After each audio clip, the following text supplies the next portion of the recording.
BNP সব কিছু মেনে নিতে পারবে। ডক্টর ইউনূসের যে কোনো সংস্কার বিরোধিতা করলেও শেষ পর্যন্ত মেনে নিতে পারবে, রাস্তায় কিন্তু নামবে না। সাপোজ বিএনপি তাদের আব্বা চুপ্পুকে রেখে দিয়েছে রাষ্ট্রপতি পদে, কিন্তু যদি চুপ্পুকে সরানো হয়, আমি বিশ্বাস করি যে বিএনপি রাজপথে মিছিল করবে না বা হরতাল অবরোধের কর্মসূচি দিবে না, কিন্তু তাদের আব্বার পক্ষে থাকবে। এরকম নানা সংস্কারের পক্ষে বিএনপি নয়, কিন্তু সেই সংস্কারগুলো শেষ পর্যন্ত যদি এক্সিকিউট হয়, তার বিরুদ্ধে যে বিএনপি রাজপথে নামবে তা না, টেবিলে বিরোধিতা করবে। কিন্তু একটা বিষয়ে বিএনপি কিছুতেই মানতে পারবে না, সেই বিষয়টা ঘটলেই বিএনপি রাজপথে নামবে বা বিএনপি সর্বশক্তি দিয়ে সেটা ঠেকানোর চেষ্টা করবে। সেটা কি? সেটা হচ্ছে সংবিধান। অথচ আমাদের মূল কনসার্নই সংবিধান। সংবিধান সংশোধন বা বাতিল না করে বা নতুনভাবে গ্রহণ না করে অন্য কিছু করলে তার কোনো ভ্যালু নেই। আগে ঠিক করতে হবে সংবিধান। এই জন্যে আগে গণপরিষদ নির্বাচন লাগবে। তো দর্শক, বিএনপির আসল রহস্যটা এখানে স্পষ্ট হয়ে গিয়েছে। আপনারা অনেকে অবাক হবেন শুনলে। সব সংস্কার করেন, কিন্তু সংবিধানে হাত দেবেন না বিএনপি নেতা। আবার আরেকজন বিএনপি নেতা বলেছে, যারা সংবিধান সংস্কারের কথা বলে তাদের হাত ভেঙে ফেলতে হবে। এই যে সংবিধান নিয়ে বিএনপির অবস্থান, এটা একদম তারেক রহমান, মির্জা ফখরুল, সালাউদ্দিন তাদেরই অবস্থান। অন্য সব সংস্কার কোনো না কোনো ভাবে বাধ্য হয়ে পিছু হটে বিএনপি মানতে পারবে, কিন্তু সংবিধান সংস্কার বিএনপি মানবে না। কারণ কি? এই সংবিধানটা তো বিএনপির নতুন আব্বা ভারতের তৈরি, এবং এই সংবিধান না থাকলে মুজিববাদ থাকে না, আওয়ামী লীগ থাকে না। আর নতুন সংবিধানে কিনা নতুন ধারার যুগ চলে আসে, তখন তো এই পুরনো এস্টাবলিশমেন্ট, লুটপাট, বন্দোবস্ত এগুলো থাকে না। যার ফলে বিএনপি মনে করছে এই ভারতের ৭২ সংবিধান না থাকলে বিএনপি থাকবে না। কারণ ভারতের ৭২ সংবিধান, মুজিববাদী সংবিধান না থাকলে আওয়ামী লীগ থাকবে না, আওয়ামী লীগ না থাকলে বিএনপি থাকবে না। এটা বিএনপি মনে করে। এ কারণে বিএনপির অস্তিত্বের সাথে সম্পর্কিত মনে করে তাদের এই সংবিধান। এটা ভারতে বসে রচিত হয়েছে ৭২ সংবিধান। এটা জামাত ইসলামের আমির স্পষ্ট বলেছে, আমরা সবাই বলি।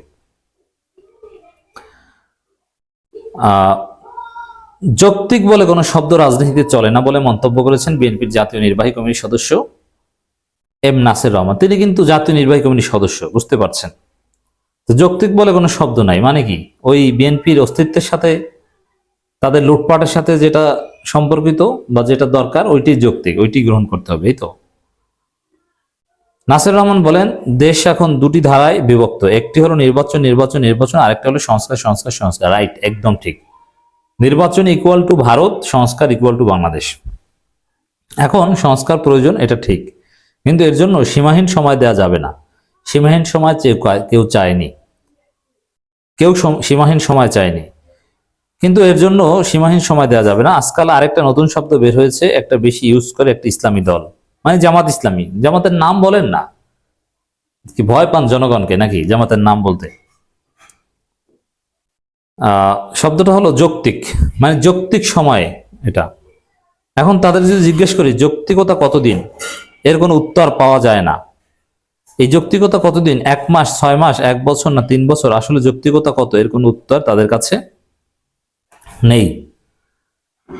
আচ্ছা, তো এই উত্তরটা আমি দেই, এটা বুঝবে কিভাবে?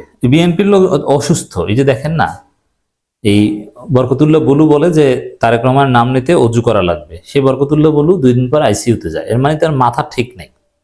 এরকম বিএনপি নেতাদের মাথাই সুস্থ না। সালাউদ্দিন আহমেদের শরীরে ভারতীয় ডিভাইস আছে বলে বিএনপির অনেকে সন্দেহ করছে, এবং এই কারণেই তাকে বিএনপির মহাসচিব বানানো হচ্ছে পরবর্তীতে। তো দর্শক, যৌক্তিকতার মেয়াদ কত, এটা পরিস্থিতি ঠিক করবে।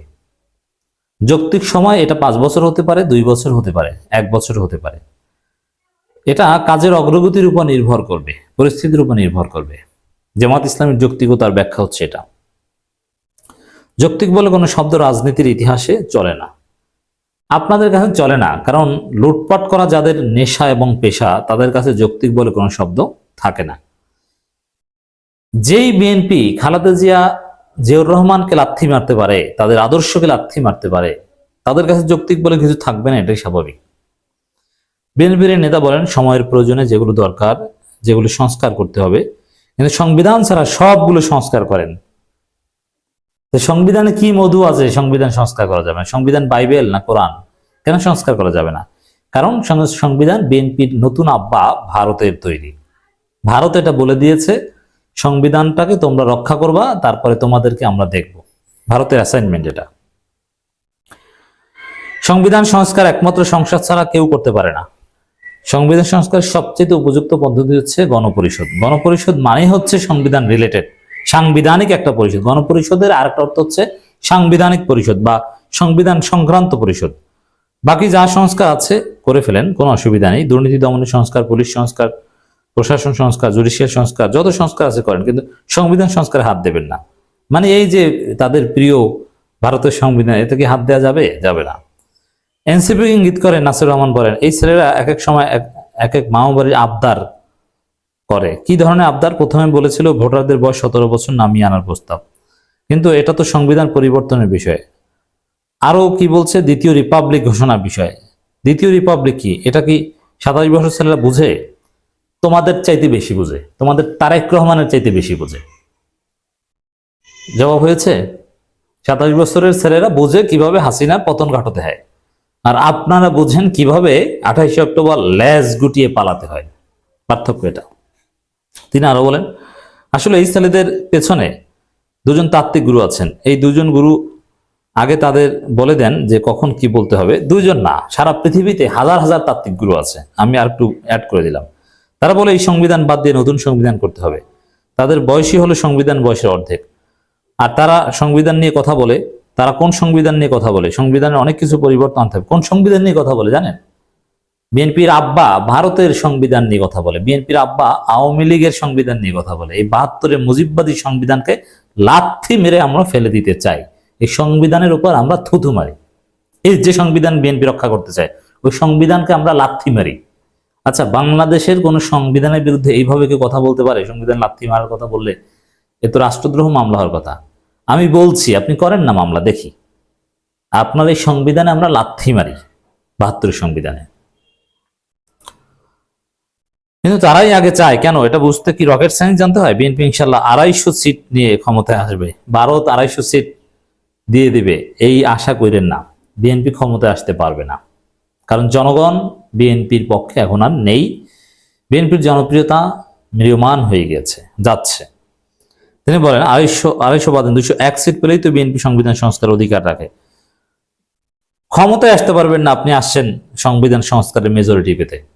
যাই হোক দর্শক, বিএনপির একটা রহস্য হচ্ছে বিএনপি পৃথিবীর সবকিছু মানলেও তাদের আব্বা ভারতের সংবিধান বাতিল মানতে পারবে না, সংস্কার মানতে পারবে না। আর সংস্কার যতটুকু করবে ততটুকু ভারতের কনসেন্টে করবে। ডক্টর ইউনূস সরকার সংবিধান সংস্কার শুধু পার্লামেন্ট না, গণপরিষদের মাধ্যমে সংস্কার সবচেয়ে ভালো।